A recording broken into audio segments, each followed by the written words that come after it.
Welcome everyone. Welcome to the IBD Hacktober edition. Like we've been doing for the past few months, the IBD, the I Believe in Doing challenge has been seeing lots of good participation from you guys. And this month we wanted, given that it's the open source month, right? Uh, and the Hacktober version with the DigitalOcean. So we thought we'll bring up the Hacktober edition for the IBD as well. And there are basically a couple of things that we'll start off with. We have Ashish Jha with us.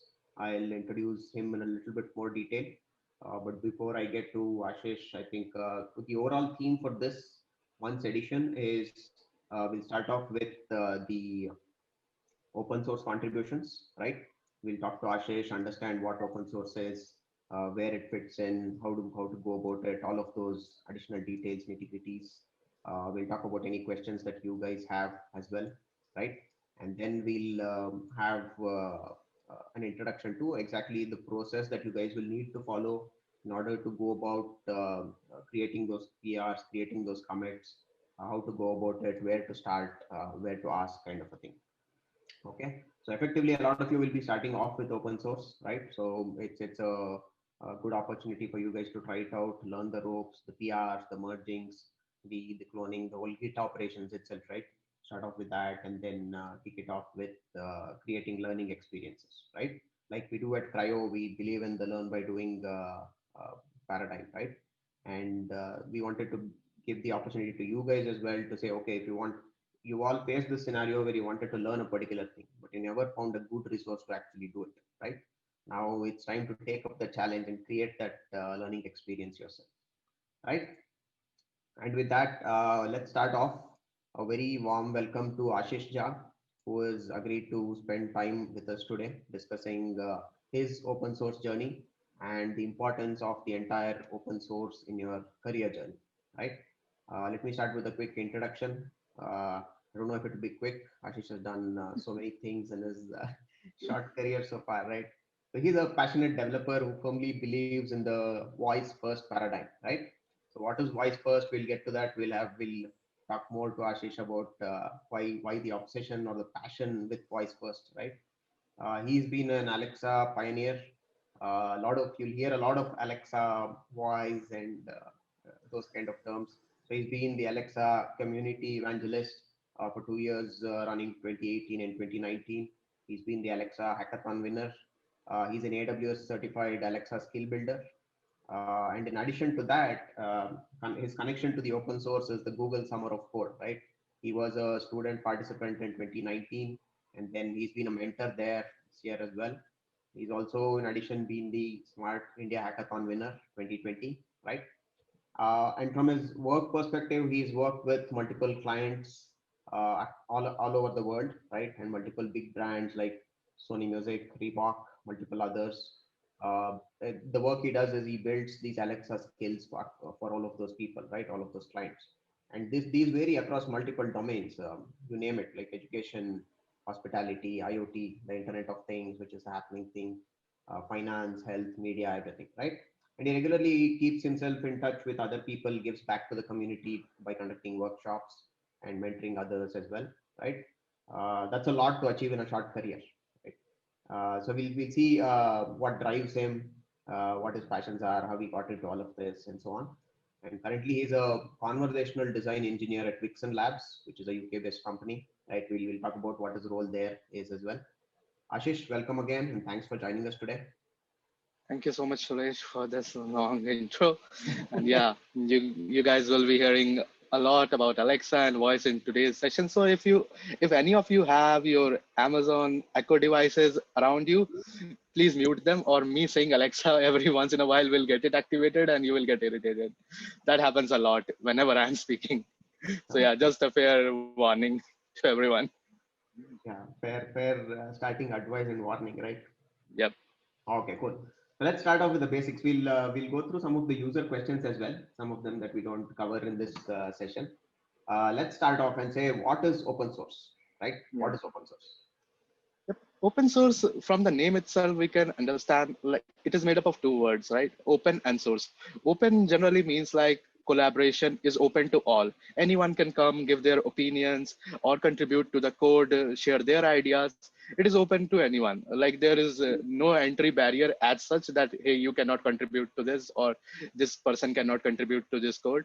And source is basically the code is freely shared, and open source can be thought of as more from a programming perspective. It is more of a philosophy that promotes free redistribution and access to a design and development and code of a production level software. You get all the design details, you get to see all the thoughts how behind a feature, how that is implemented to a production level software, all in the open. You can be part of those discussions and influence the decisions. So this is the essence of open source. It is not just limited to programming or code in general, but you can implement in it anyway at any stage of the software development life cycle. And you can compare it to a closed source by thinking that open source software, everything is in the open, but closed source software is always developed in isolation by a small team, and bug fixes are tricky, new feature implementation take time. And since they are developed by just like a 40, 50, or even much smaller team compared to a bigger scale open source team. Right, right. Yeah, that brings us to the next question, right? Yeah. So we talk about open source. Okay, the people can get used to working. So if it was not open source, there was no way to get access to sort of production level code. You would never see that Yep. colleague behind the scenes in the companies and so on, right? But now the users have that opportunity of actually going in, viewing this code, contributing, and then asking those questions, learning from the best in business, right? Exactly. So if the people are interested in different kinds of software, right? For example, you are interested in all the Alexa and voice related things. Someone else Yep. is interested in, say, Linux. Someone else is interested in web development. So what Yep. are the different kinds of open source projects that exist out there across technologies? So uh, and any project can be considered open source if it is like freely available on, say, a version control system like GitHub or a GitLab, and its code is free for anyone to access. Anyone can come and modify it. Anyone from anywhere can use it. Like it has no location-based restrictions, and the source code is open for use. If a project fits these criteria, it is generally considered as an open source project. The biggest examples of software that our viewers might also have come across in their daily lives will be, say, VLC Media Player or Mozilla Firefox. Or if you use Linux as your operating system, then that is also open source. There is LibreOffice. And some of us engineers use MATLAB. There is an open source version of that called as Octave. WordPress. There are many examples from all scales. You can go to the GitLab or GitHub codes repos of these big projects and check out their code base, contribute to that. And that contribution is going to be potentially used by millions of customers around the world. So open source projects exist everywhere in all the domains. Right. Perfect. So there's no barrier if a person is particularly Yeah. interested in certain things, right? There's definitely opportunity to contribute open source within that field, within the True. interest levels as well, right? Yeah. I would like to say that I found an open source project in a domain as niche as voice. Right. Right. Yeah. Yeah. Yeah. True. So the larger domains definitely has Yeah, more opportunities to offer, right? definitely. So what or how did you get attracted to open source, or even the awareness of open source Yeah. to start with? Where did the So, association start? so open source is generally associated with a term called as GSOC, which we will be talking about later in the day. And for me, attraction to open source came in the way of GSOC itself, because Okay. I come from a college of only 40 students per year. So there are very few less people. Everyone knows each other from all batches. And my seniors were very obsessed with something called as GSOC when I first joined in the first year. Every year we had like 7 or 8 students qualifying for GSOC from those 40 student batches. So yeah, it was like a big deal. Everyone knew that, hey, this year these guys did GSOC. So being a first year student, I was also intrigued. What is GSOC? Why are they all hyped up that this guy cleared GSOC this year? So that's when I went down the rabbit hole of finding out what GSOC is, what open source software is. And yeah, finally, then I started on my own pathway to achieve that, because yeah, in my college, Cluster Innovation Center, University of Delhi, there is a saying that like with all the lenient rules regarding attendance and everything, if you can't clear GSOC, then you have wasted time in CIC. So it's like a very personal saying. Don't take it that way. That if you can't clear GSOC, you have wasted your time. It's just related to my college specifically. It's a college culture kind of a Yeah, thing there. yeah. All right. And then So, there were some hackathons. Like hackathon, if you actively participate in hackathons, they also promote a lot of open source related culture. So yeah, I was an admin participant in a hackathon, so that also influenced in some way. okay, perfect. So we'll come to GSOC, but before that, if somebody wants to start contributing to open source itself, right? How easy or difficult is it? Are there specific skills needed? How do you start? Because like any other thing in life, it is very easy to get started. The entry barrier is literally non-existent, I will say, but Okay. it's definitely hard to make your mark and make meaningful contributions. GSOC definitely takes perseverance, or making meaningful contributions to open source takes perseverance. The basic skills that I think anyone should possess should be the knowledge of version control system like Git or GitLab, GitHub. If you are familiar with using that, you should be a good standing point. And the next thing is a programming language experience. It can be any. You don't have to be good in Java or JavaScript or C++. It can be any language of your choice which you have a bit of experience in. Then the third and most important thing, I will say, a basic to medium level knowledge of tech stack. What I mean by tech stack is that you should not just have the knowledge of the syntax of that language, but you should actually be able to build something out of it. Maybe a small program, a small project. Like if you are interested in web development, you could try building your portfolio site or something like that. So which gives you a bit of familiarity with how different pieces fit in together.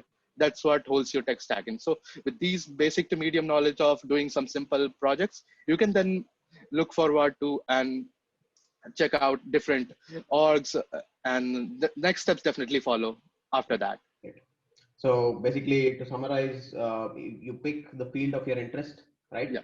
You pick out something that you're interested in, something that you think you like, and start working on it on your own. In the sense, there's a lot of resources out there, right? Yep. So try to build something, learn Yeah. effectively, like learn by doing.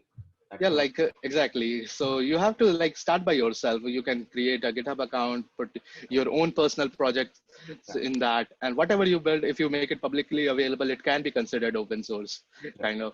And whenever you start a project, you can ask yourself like, why it shouldn't be open source. That gives you an idea of if you can't find a reasonable answer, then you can think about open sourcing that project, even how small it is. I personally started with uploading Alexa skill code templates because there weren't much templates or sample code available out there before. So at the end of my second year in engineering, I started open sourcing them. And then from that, I went on to check out some other open source repos, then after then say you have started uploading your own code, then the next step is going to the other major code bases. Check out those repos, check out the issues they have.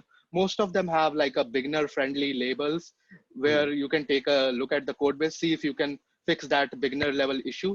And then most importantly, you have to interact with the community. Like if there is a VLC project code on GitHub and they have some issues, then you need to find where the community resides for that project.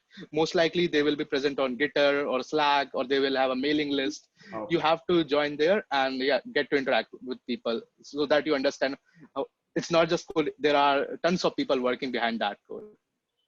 Right. Perfect. So once you start putting your things on open source, you are also bound to make those quality contributions, right? Because it's public. Yeah. You want to make sure you put in your best effort. You take in that extra step to actually make sure you get the right skills in place, put the right kind of code structure there, so that others can actually, and being open source, it helps that other people can contribute it, enhance it, right? And you get to learn from those as well. Right? Perfect. Yeah. So what are the advantages of contributing to open source apart from your own interest, right? And are there other advantages to contributing to open source? I think the major advantage that you get is that you get the real world software development experience of working on, say, an industry grade project, like a project like VLC or Mozilla is being used by millions around the world. So if you make even a small change to it, there comes a gratification that your feature has made it to millions around the world. And these kind of projects, they always follow the best practices in this industry. Like docs are always maintained, proper readme is there, they use test driven development. So all these nitty gritties that you actually learn in your, say, a major internship or in a full time job, you get to experience that before that in a by contributing to open source itself. And there is no hierarchy as well. So Hmm. like there is no team lead micromanaging you or something like that. On most open source projects, there are usually a few maintainers or mentors or org admins, and apart from that, everyone else is a volunteer. Even those maintainers are a volunteer, and contributing to that makes it easy. So it's a very flat architecture. You take up ownership for whatever you build, whatever feature you suggest, you have to take up ownership, and you get to interact with a massive community from all around the world. And with such a diverse network, you can always get an opportunity from anywhere. Like if I was mentoring someone and I found that guy useful for some of my personal project, I may hire them. And in the same way, someone else can provide any other opportunity to someone because they have seen their work in the open and they know how good he is. Right, right. So it's effectively not just learning the ropes and things, but it's being a well-rounded developer, right? Where you learn how Exactly. to interact with people, you learn how to take advice and give advice and mentor people, right? Lots of it's Yep. effectively the role of you start off with. If you compare this to a company, right? If you start off as a developer, a contributor, and then you can in parallel play the role of a lead, a mentor, True. an architect as well, right? So it's Yeah. effectively brings in the entire, the like you said, the test-based development, all the good processes and practices come into picture as well, Yeah. right? It teaches a Perfect. lot of life skills alongside, just not just code. It helps Okay. you become better as a person. Sure, sure. Okay. All right. So in the long term as well, you're saying it adds the advantage of Yeah. these contributions will always add to your resume, right? They Yeah. make up your portfolio, they make up who you are, right? And those skills will always be recognized by the industry, by people who are good, who want to have those people working, right? So the opportunities to work will also come up, right? Once you're good, once you start contributing, you'll actually see Definitely. the longer term benefits of contribution to open source as well, the recognition Yeah. that comes with it. Yeah, it's like a marathon, right? So you won't see changes happening in just a day. Like today, I decide I want to go and contribute to open source, and make some, say, solve a few beginner level issues, and the next day recruiters will come to my door and ask, give me jobs. So that's not how it's going to work. But yeah, in the long run, if you will, apart from gaining your knowledge and everything, you are making some solid ground in this area, and yeah, you will get opportunities which you deserve. Right, right, right. Yeah, well said. Being a marathon, right? It's anything. It needs that commitment. It still needs that effort to be put in. But if you're willing to do it, Exactly. if you have the passion, I think open source is definitely a good way to go about it, right? De- So, Definitely. what is a good time for say students doing their engineering graduation, right? What's a good time to start? First year, second year, Yeah, third that's year? a tricky question. Like, if you just go by the stats, I think most people do it in their third year, but Okay. there is no limitation that you have to wait till your third year before you even start attempting. There is only so much that you can learn from reading blogs or watching videos or watching people share their experiences, like I'm doing right now. Unless you go out there and try out yourself, validate your learnings, it doesn't count at all. So you should start looking into it as soon as you have acquired the enough basic knowledge, basic medium level knowledge of a tech stack, you have good familiarity with your project. Let your work be the judge of it, and rather than delaying it because you think that you are not good enough. So there is a term called as imposter syndrome. Just stay Hmm. clear of that in open source especially. And another important thing to keep in mind that I always advise people is never get intimidated by someone who might be having a head start and is already doing very good in his career aspirations or in his open source contributions. Then you see, not all of us start equally, but once we do start, all of us get the same time from that point on to improve against no one but ourselves. All right. All right, perfect. Yeah, I think that whole thing, that intimidation part is there. When you Yeah, start getting in, you see a lot of things. You see these best-in-class developers contributing, and you're a bit intimidated by, okay, can I also do things here, right? Will yeah, my contributions be valuable enough? Am I good enough exactly. to contribute? Yeah. So it's Exactly. Like make it a very flat hierarchy. If on your day one, maybe you wouldn't be, your views won't be given that much importance, but you stay involved in that community. You, from time to time, you pitch in your thoughts and values, you will see yourself get recognized, and you have to make meaningful contribution. You have to stay involved. That's what it takes. Get your hands dirty and start digging in, right? Exactly. All right, perfect. So let's move on to the topic that a lot of people are interested in, Yeah, right? Google Summer of Code, the GSOC, true. right? Yeah. How are GSOC and open source linked to start with?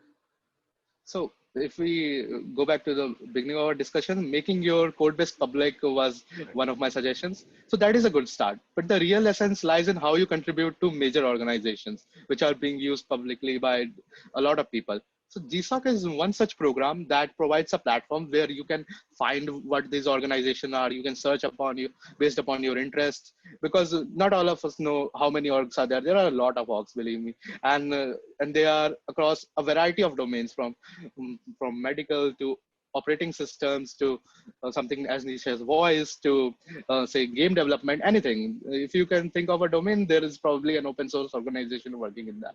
So GSOC lists down such organizations which have projects that require open source help from prospective students, and it makes it kind of easier to connect potential contributors to specific projects, and it has all the returns which we will talk about. But yeah, basically GSOC and open source are linked just like that. It's just a platform to connect prospective contributors to good open source projects. Okay, so they bring it together. They bring in the mentors as well, so that it's Yeah, one place where if you can get in, these contributing to these projects adds a lot of value. And in addition to that, you have mentors assigned who can actually help you with that, right? yeah, So what is the people talk about this template to get into GSOC, right? Or a path to get into the entire journey.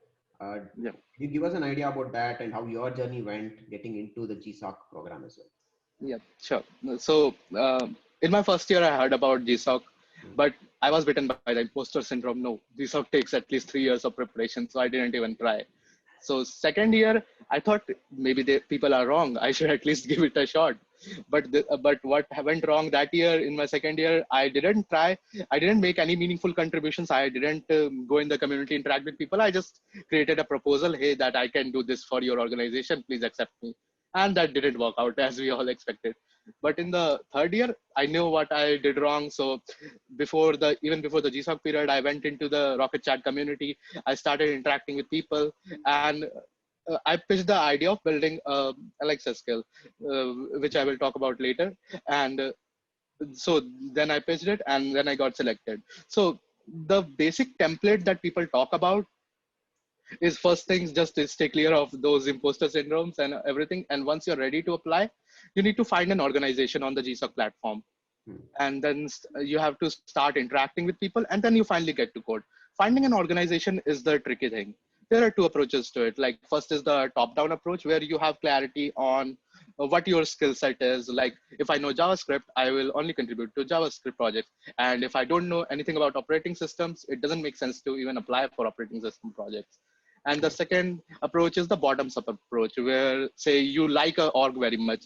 Say, if I suggest Rocket Chat to people because I like that org very much. So if someone takes my suggestion and comes to Rocket Chat, then he already has this org in mind. Then next he checks what projects do Rocket Chat offer. If they see one that aligns with their skill set, then they go ahead with that, or they try to learn new skill set to start contributing to a new project. And once they have decided the project, the next step is definitely starting with interacting with the community. You need to join their group chat on Zulip, Gitter, Slack, whatever they are. Introduce yourself, then start looking into the issues they have. You can start with the beginner level issues. You can move forward according to how you solve them. And also make sure when you look at issues, you interact regarding the issue in the community, discuss your approaches, how you are going to solve them. And that also helps by understanding whether someone else is currently working on that issue or not, because you don't want to get into a fist fight over an issue with someone who is already working actively on that issue. So yeah, these clarity happens in the and all the discussions, try to have them in public so that everyone is aware of everything. Right. Right. That's like the basic template. Like, find an org, start interacting, and then code. All right. So yeah, find an org, start interacting, start contributing, and then Yeah. put together a proposal, right? Once you add a few things there, add a few commits, add some Yeah. value, you will get the confidence, you'll get the ideas on what additionally could make this project better, right? So that's when Yeah. you can actually come in with a proposal and pitch it. And the people who are going to select that, they will also be aware of your capabilities beforehand, because in my second year I just made a proposal and submitted it. They didn't know who I was, what I can do, am I just bluffing or something. But the in my third year, like, they had already seen my contributions. I already had PRs merged, so they knew that I have the capabilities to pull this off, whatever I am talking about in my proposal. Right, right. Perfect. Okay. So once you get into GSOC, right? Now you've done the hard part, you've gotten into GSOC. What's the experience like? We'll come to your experience as a mentor as well, but before that, what's the experience like as a student? What's the community? What's the experience? GSOX as a student is a very interesting and very exhaustive as well, depending upon your project. And for me, I participated in GSOC with Rocket Chat. So Rocket Chat is one of the largest open source group chat projects. And it is like a platform similar to Microsoft Teams or Slack or any other team chat project. But it is much more secure and private, since one can host their own server. And the catch was that Rocket Chat was already available as a web, mobile, as well as a desktop application, but they didn't have a voice interface. So I saw an opportunity there and just pitched them that, hey, you are already doing good here. Why don't you bring your app to voice? Because we have, over the last few years, we have seen voice assistant growing tremendously by Google, Amazon, Samsung. Everyone is investing in that. So I pitched them my idea of building an Alexa skill and bring it to the world of smart speakers. And then I also made some scenarios of how it would help. Like, let's take an example that you are about to sleep, but then you remember that you have to check for an important message. In a conventional scenario, you will get up from your bed, open your phone or your laptop, open the Rocket Chat app, then finally check if the message is there or not. If it's not, you will go back and repeat the same thing. But if you have a voice assistant nearby, you can just ask something like, Alexa, ask Rocket Chat, is there any unread message? And then she will reply back whether there is one or not. And that's just one example. I finally ended up building over like 30 plus functionalities in that Alexa skill for Rocket Chat. And you could use your Alexa device to send messages, read messages, change your status, and all those kind of things that you can conventionally do through the web platform. Yeah, those are really solid And proposals, right? Really yeah, good ideas that it builds on top of a product. So I see and one question here. Were you an expert in Alexa yeah. before you pitched it? Yes, I was, and that's where my advice comes in. That you need to have a good understanding of your tech stack, so that you can convince your mentor that you can pull that off. And this is very important when you are pitching a personal project. Rocket Chat did. Mostly when GSOC starts, these orgs list their own projects, that these are the 10, 15 projects that we need help this year. And mine was not listed here, obviously. I went ahead and pitched my idea. So when you are pitching your idea, it becomes even more important to showcase that, hey, why this is important to the org, why they should pick this over their already selected ideas. And that's where you being an expert in that domain comes in handy. Right. And if there are other domains, like being an expert in anything always helps, right? It will, because at the end of the day, although it sounds a bit different from the open source mindset, you are competing with people in GSOC. Yeah, Well, you are competing for that spot to get selected. But but yeah, your experience matters a lot. sure.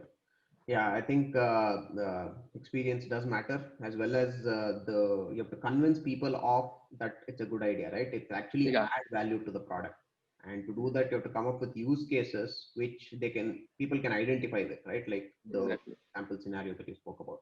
Actually, pick up use cases and say, okay, this has not been addressed. I'll address this, right? True. All right. So in terms of interaction with mentors, interaction with the people during the GSOC, right? What was that like? How were your contributions treated? What was the recognition that came out of contributing as a student?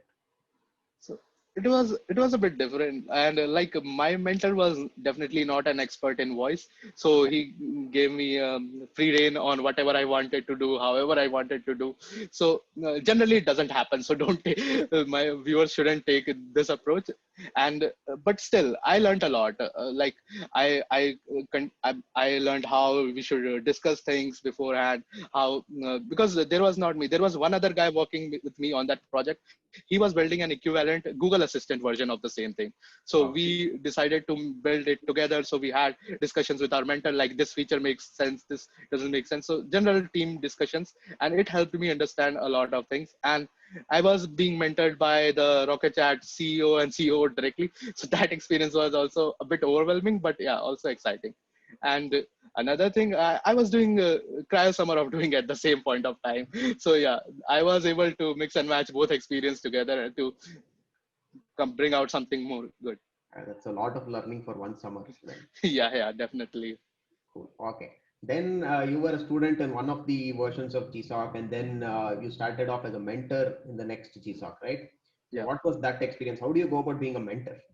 So this year I was mentoring the same project, like the Alexa project that we started last year. And this year the idea was to take it even further, enhance, add more capabilities, enhance it further.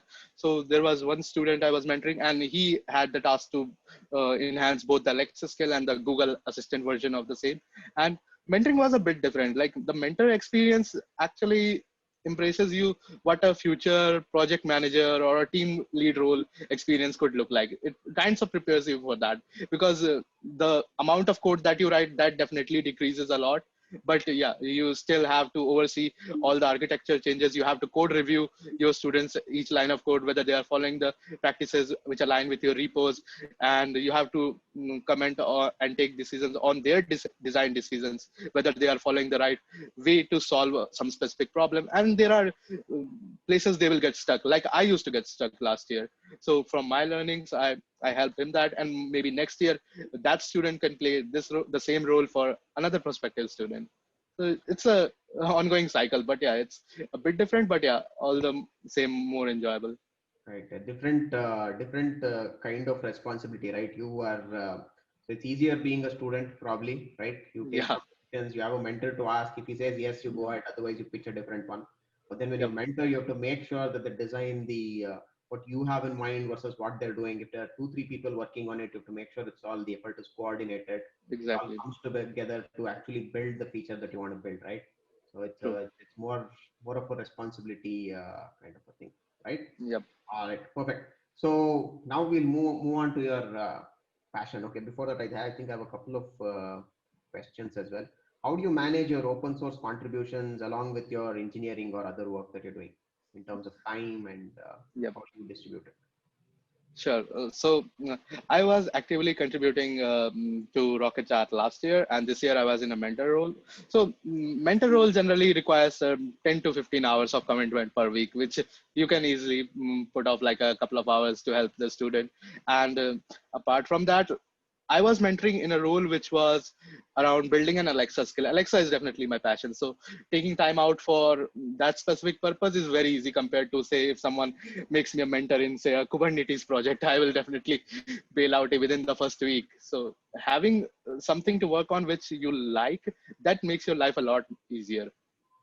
So effectively, it's not work anymore, right? If you Yeah, enjoy doing it, it's not it won't feel like work. So you get the exactly.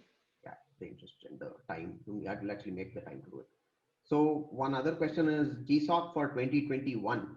Can it be done by students who will graduate in 2021? Yes, I think you definitely can. Okay, all right.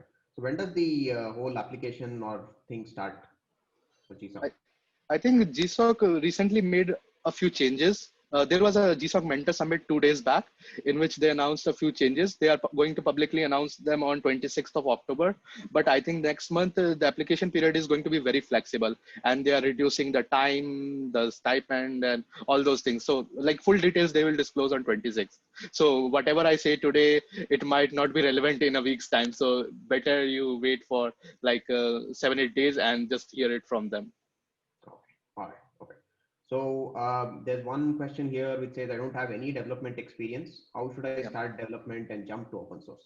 we address this to some extent. I think you Yep. actually start digging in. It'll take it's not a quick process, right? You can't say I'll start contributions today and try to get into GSOC by end of the year. That won't work. Yeah. To actually spend that time, to actually pay your dues, get your hands dirty, to make those contributions, get the knowledge, start interacting with the people out there, see what it's like, and then you get it, right? So there's a couple of other things here. Uh, One person has actually contributed that imposter syndrome is kicking in. How does he kick that out now? So you have to like that's a completely depends on your mindset. Like to be honest, you can only help yourself out. You have to compare yourself compared to yourself only. Like stop looking into what others are doing.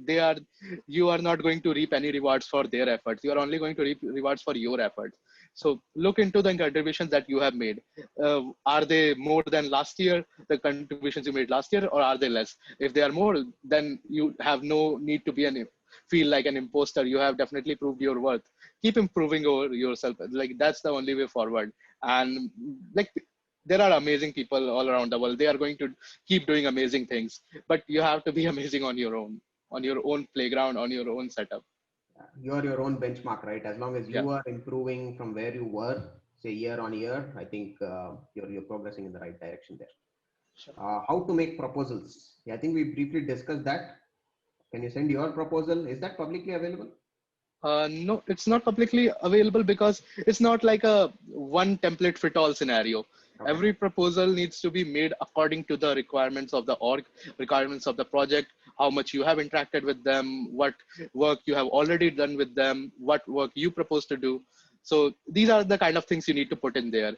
Basically, you have to convince the mentor through that doc that like these are the work I have already done, these are the work I propose to do in the next couple of months, and yeah, these are my like I'm an expert in these are my credentials. Please believe me that I can pull this off.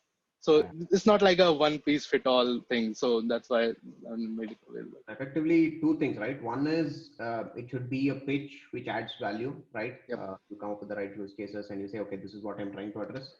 Two, your convince them of your ability to do it as well, and that comes only with you having made contributions earlier, right? Yeah. Those two things. All right, now let's move on to your passion, right? Why voice first? Why the obsession with Alexa? Why the obsession with voice first? How did you get into that? So voice came naturally to me because I kind of hated building for GUIs, building for web or building for mobile. Like I didn't like that. Like I didn't like how I used to fiddle around all day, changing colors or designs, and yeah, I didn't like that. So when I was introduced to voice, I was like, what? I just have to think the dialogues. I was always a good reader, and I used to imagine all these scenarios. So that's what I have to do. I just have to think what the user will say, what Alexa will say in English, and that's it. We are done. So that's how I was like, hey, it started more because of my hate for other things, but eventually it transformed into something I literally love doing. So that makes it easier. Like over the last 3 years in my college life, I just spent time building Alexa skills or Google Actions, and then I found an internship in that. Then I also managed to do Google Summer of Code in that, and even my cryo summer of doing final project, that was also an Alexa skill for QEats. And then now I got after graduation I got a job in the same domain. So yeah, if everything is playing out, I am like, why should I switch if everything is playing out nicely? And it's also a nascent field, and it's just started, say, 4 or 5 years back. So you get the early mover advantage here as well, and you get to interact with people very easily. Like if you start building something for Android, communicating to the engineers who work on Android can be a very tough task. But if you start building for Alexa, you can very easily get in touch with people from Amazon who are working on that. So that makes it easier. The early mover advantage is also definitely there. Okay.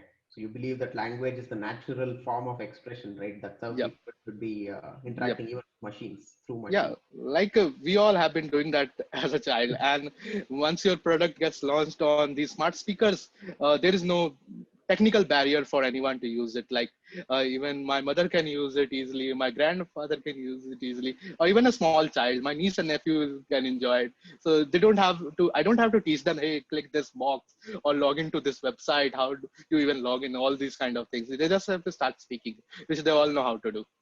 Right. So what exactly is a Alexa skill? What does it involve building? What are you actually building now? So an Alexa skill is can be synonymous to what an app is for a mobile or Okay. what a website is for a web.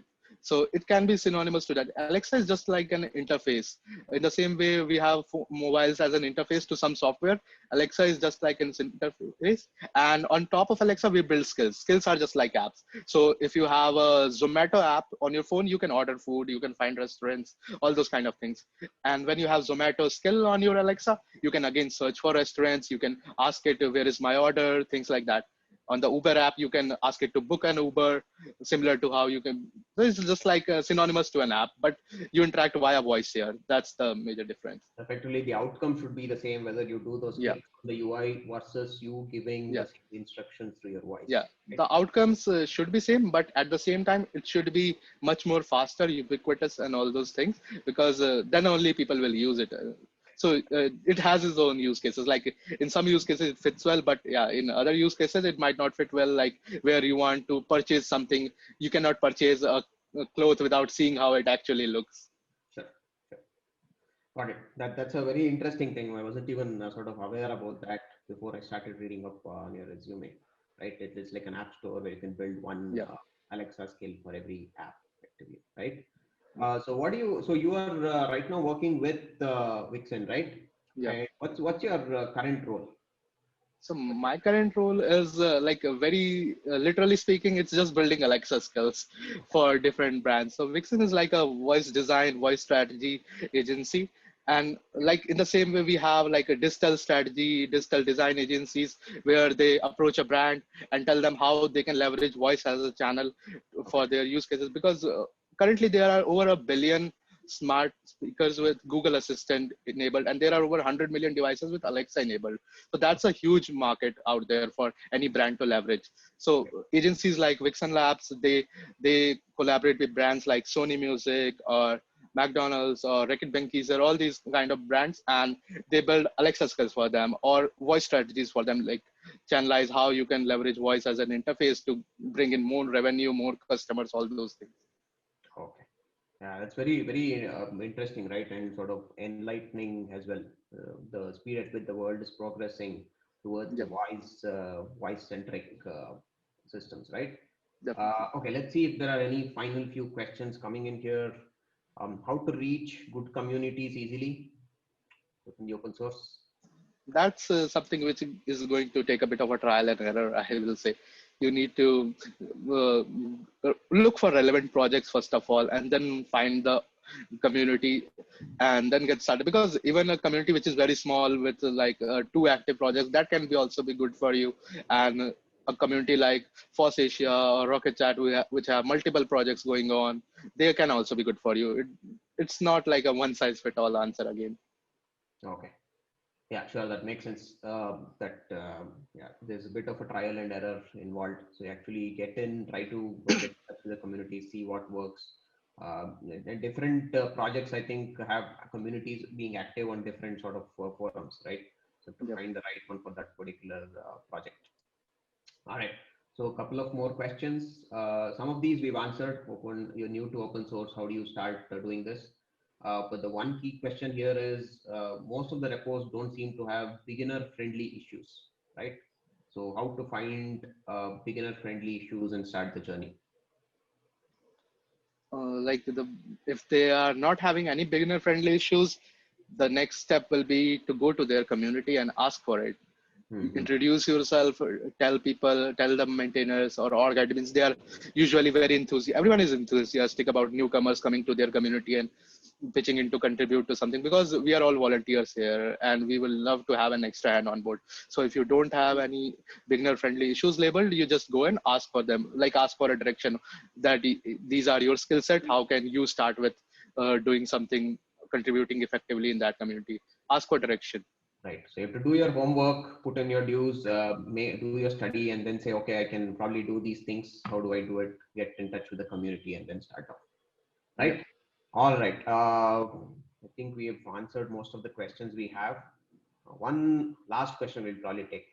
Uh, which option we have, including for voice interface, why Alexa over something else? Which is the best one?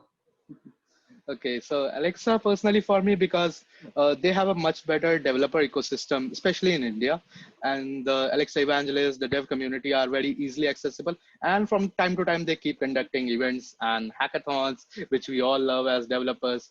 And yeah, they also used to have developer rewards, which T-shirts and Echo Dots, which we all like. So that was the initial motivating factor. But yeah, overall, you start with Alexa, but you don't keep yourself limited to that. You should always be a cross-platform developer. At least try to be a cross-platform developer so that you know what the shortcomings and are of different platforms and how which one you can leverage best to your opportunity.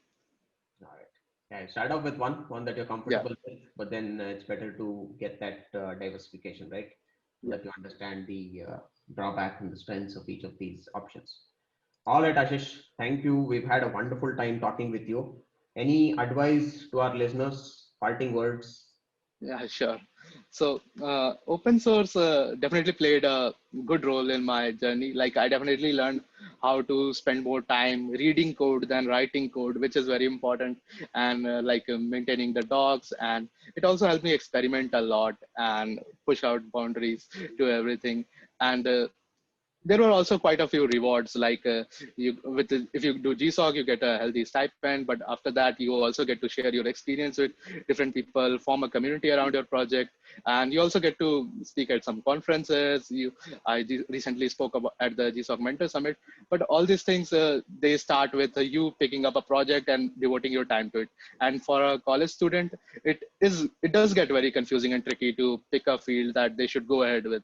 And even I tried out and failed miserably in a lot of fields before finally coming up to one. So I will suggest that you should always look for the urge of doing something that you love, because you may hear from the top names in the industry and get motivated and get start building in that, but unless and until you love what you do, you won't get the desired results. Like, I can preach voice all day, but if you don't feel the same way as me about voice, you won't get success here. And the next thing will be that don't hold back because of concerns like, is there a career opportunity here? Look at it as a hobby initially. Look at open source as a hobby, and if you do enjoy building for something, like I enjoyed building for voice, I made my own career out of it. So you can always make a career out of it if you like doing something. The primary filter for choosing an organization for open source or a career should always be whether or not you love being a part of it. And lastly, don't hold back. Speak out whenever and to whoever you want to. It is very important in the open source community, and even in life, like, you might not get another chance, and you will definitely miss all the shots that you don't take. Like, that's a famous quote I always love giving. So just, yeah, remember these things and you are good for success. All right, that's excellent, excellent advice. I think a lot of good things there to take away for our users. Thank you so much, Ashish. I think we've all learned a lot. It's been very valuable to me personally as well. I loved interacting with you, and I'm sure our users would have enjoyed it just as much, right? And how can our users connect with you? The few users would Sure. like to connect with you. I will drop in my Twitter handle. You can just message me there if you want. And I'm also active on LinkedIn, Twitter, and all these places. You can connect with me in any places. And if you are interested in Rocket Chat and the Alexa project, you can also show up there. I will love to have some contributors there as well. Okay, excellent. That's awesome, Ashish. Thank you again. Thank you so much. All right. Thanks for inviting me, Kiran. It has been a lovely experience. All right, Ashish. Thanks so much. Yeah. All right, guys, let's jump over to what you'll actually be doing this Hacktober, right? Let me share my screen to start with. All right, we'll answer the what you'll be doing, how you'll be doing it, and the timelines and the process and all of those things. Can you guys see my screen? Yes. Yes. All right, cool. So the it's slightly different to people who've participated in our previous IBD versions, right? It's slightly different this time. So effectively this time what you'll be doing is you pick a problem that you want to solve, right? We've given a list of problems that you can pick from as well, but feel free to pick any problem that you want to solve and create a microbyte for it, right? So what do we mean by a microbyte? Let's actually go through some of the details here. Okay. So we'll share this guideline and sort of the overall how you need to go about it, what you need to do, kind of a thing. But to quickly walk you through it, microbytes are very short learning experiences, right? Some of you have gone through the bytes that we have on our Cryo platform, but the microbytes are sort of smaller, right? It's effectively like an hour kind of a thing. You all of you would have experienced this at some point. You would go online, you try to learn a particular thing to do, but you don't find a good enough resource. And now is the opportunity for actually create a learning experience for that exact problem, right? So what you'll be creating is the short learning experience, right? Effectively, it should teach one topic very clearly. And as with everything with Cryo, we want these activities to have these microbytes to be made up of actual tasks or activities that users can execute and learn from. Okay, there are some sample bytes here. We'll share this the link to this document on our Slack channel, so you'll have all the necessary information there. But take a look at some of these bytes. These are bigger ones, the full-fledged bytes. You need not do it at this level. A microbyte meaning smaller learning. Take a small question, right, which will actually be answering very clearly by coming up with activities or tasks to do that. Okay, there are there's a structure put down here based on what a microbyte should look like. It should all of the details go into the readme.md file. I'll take you through an example of an example microbyte. Okay, so you get an idea of what and how to create it, and that microbyte will be in the same repo that you guys will access and make your contribution to. Okay, and basically there'll be a readme file with clear breakdown into introduction, saying what exactly you're trying to address, how you'll be doing it, and then a series of activities. This is the most important thing, right? A very clean series of tasks or activities for which you will say this is the activity that you need to do, this will be the outcome, this is how you do it, and this is what you learn from it, right? Those series of activities, and then any references that you've used to create that experience, right? And then if your learning experience needs a code base that users can clone and work on to do their learning, put in that code into that particular microbyte, right? And any screenshots that you need, put them into the microbyte as well. Okay. Let me jump into an example microbyte here. So this URL is where all of you guys will go in to start contributing, right? There are two ways to contribute. One is as a creator, the other one is as a learner. So the creators will actually start creating these microbytes. Once they're done, they'll actually put out an announcement on a particular Slack channel in our IBD workspace saying my byte is ready for learners. Okay. And then the learners can actually go in, you'll all clone the same repo here, how to clone it, the actual PR process, the Git things that need to be done. All those are provided as references here. So plenty of references provided. Okay. So you'll be actually, as a creator, what needs to be done, as a learner, what needs to be done. The details are here. And any further questions you have, you can always post those questions on Slack. Our advocates are there, we are there, we'll be happy to answer any of your questions that you have, right? But once you choose your topic, so how to go about choosing this, right? As a creator, say there are a few guidelines with which you can start choosing some of these things, right? You actually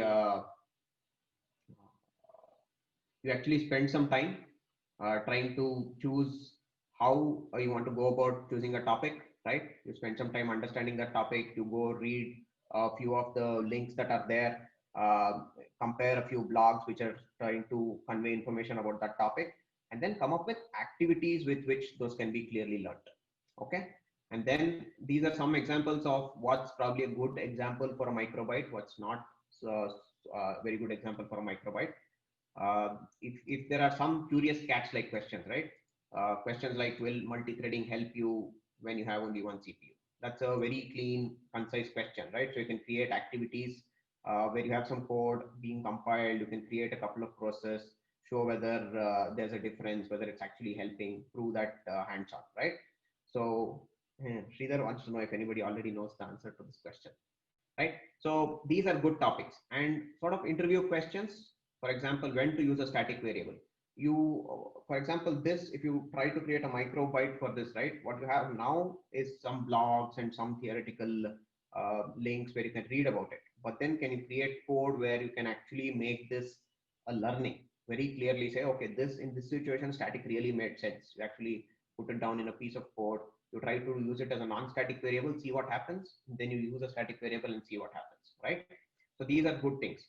And some of them may be too large. For example, what is MongoDB?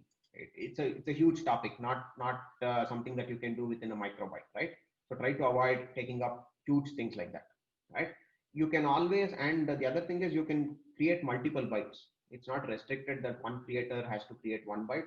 Feel free to create multiple of them, and whenever you're done completing that, put it in the announcements channel saying, okay, my microbyte is now ready for learners to go in and experience it, right? And don't try to pick something which is like a huge blog, just a whole bunch of tutorial kind of a thing, right? That won't add too much value in the sense of learning by actually doing those activities, right? Try to avoid those kind of things. And we've given here list of topics, right? Sort of the ones marked in green are the ones which are good examples to pick for microbytes. The ones in red are things that you should, it's better to avoid because either they're too much like a tutorial or the scope can be too large, right? We'll share this as well.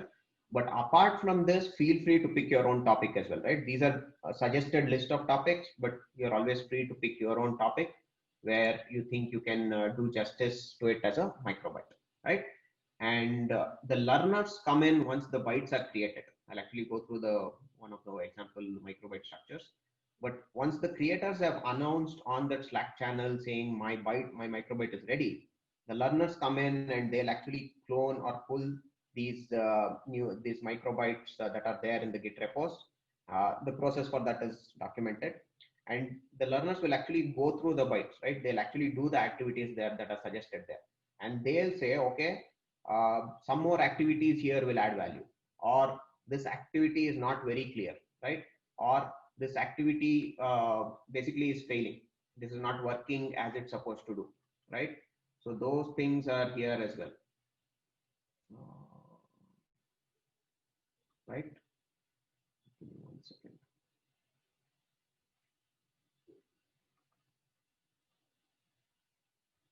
Yeah. So effectively, the feedback that the learners give should be created as a PR, right? So you're creating a PR saying, okay, this thing is missing in this particular microbyte, right? Or I can extend this microbyte in a way that it's more productive. I'll add one more activity to it, right? Or things like, okay, if we give these references at these points in the microbyte, it will be much more useful for the users to learn from it, right? So the inputs that the learners will give has to be constructive and in a way that the PR can actually be merged. So you'll actually clone this repo, you'll make the changes and create a PR which will add, which can be accepted to improve the microbyte, right? So it has to be constructive. So take some time, spend half hour to actually go through this, see what it looks like, and then you'll figure out what needs to be done. If you have any questions, you can continue asking those.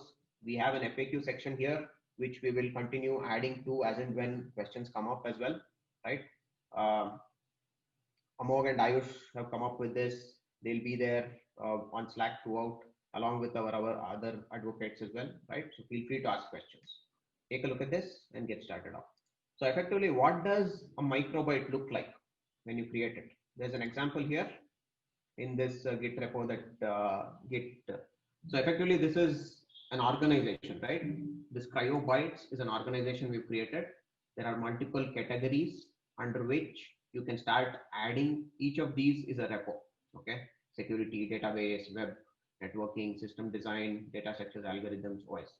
So once you pick a microbyte, you decide which of these topics it needs to go into, right? For example, if you have a system design thing, go into system design and then create a folder here with the name of the microbyte, and then add all of your code, all of your readme, the details, the activities within that folder. So each microbyte needs to be a folder within the topic where that microbyte is relevant.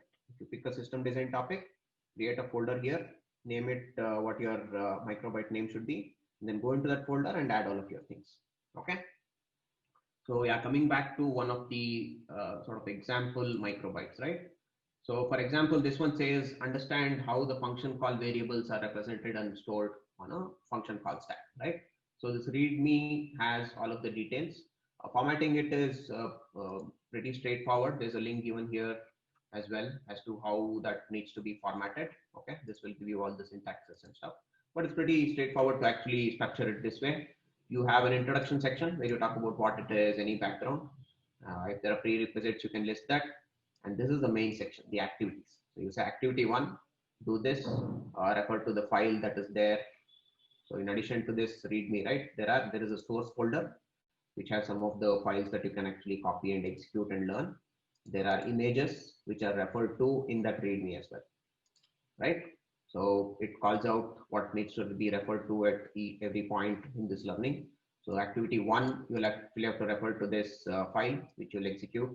Once you execute it, it says go refer to this particular diagram, which is also there in the repo, and see what's happening. Then it says this is what is happening, right? Then activity 2, try this out. Take another file, execute it, see what happens. This is what your learning should be. Activity 3, activity 4, and activity 5, right? And then you have a summary. And don't forget to provide credits to whichever references you've used. It's perfectly okay to use references. Go ahead, read up across Google and find the resources that you can work with, blogs and things like that. You can convert that to microbytes by giving activities for it, but always make sure you provide the references that you've used. This is like giving them credit back for what you're using from there, the knowledge that you're using from what they've written, right? So do make sure you give the references that you've used to create the whiteboard. It's perfectly okay to do that. Okay. So this is how you go about it. You start off, you take a look at, basically read through this, which we'll share, decide whether you want to come up as a creator or a learner, right? The learners may have to wait 2 or 3 days for some of the topics to get created, right? And the creators will keep adding on. So once you decide if you're a creator, you start off, keep the cryobytes, microbyte structure in mind when you're creating it. Use that reference microbyte that we've created.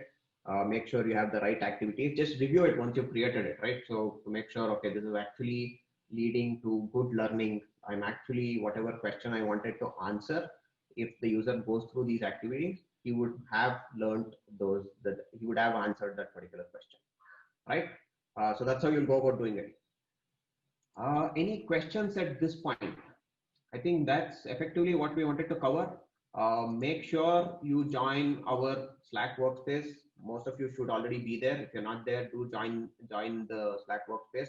That's where you'll see all the action. That's where you can get your questions answered. That's where all the announcements, the microbytes will be shared. So please do join that. Okay. Any questions here? Ali, Sridhar, Som, Hamog, have they answered the questions here on chat window? Most of them seem to be right. Yes, Kiran. I think we are good. All right. Perfect. Thanks, guys. Thanks for joining in. Hope you guys have a blast with the Hacktober edition. Try to create, like Ashish was saying, right? Don't go by that imposter syndrome. Try to create as many microbytes as you can, right? This is a way of, it will give you 2 kind of skills. One, the confidence of creating these things. 2, you're actually starting your contributions to open source. You'll discover what interests you, right? Create something valuable that others can use, right? You'll actually be helping out a lot of learners, and it definitely adds to your resume as well, right? You can always put this out on your resume and saying this is what I created. And once you create a few, the quality of your creation will start improving. You'll actually create better experiences, right? And in addition, you can always go through, and creators can be learners as well, right? Once you create it, you can always go through other people's microbytes and learn from that, contribute to that as well.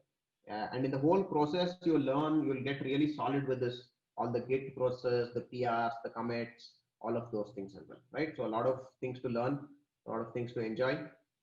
Good luck and thanks for joining in.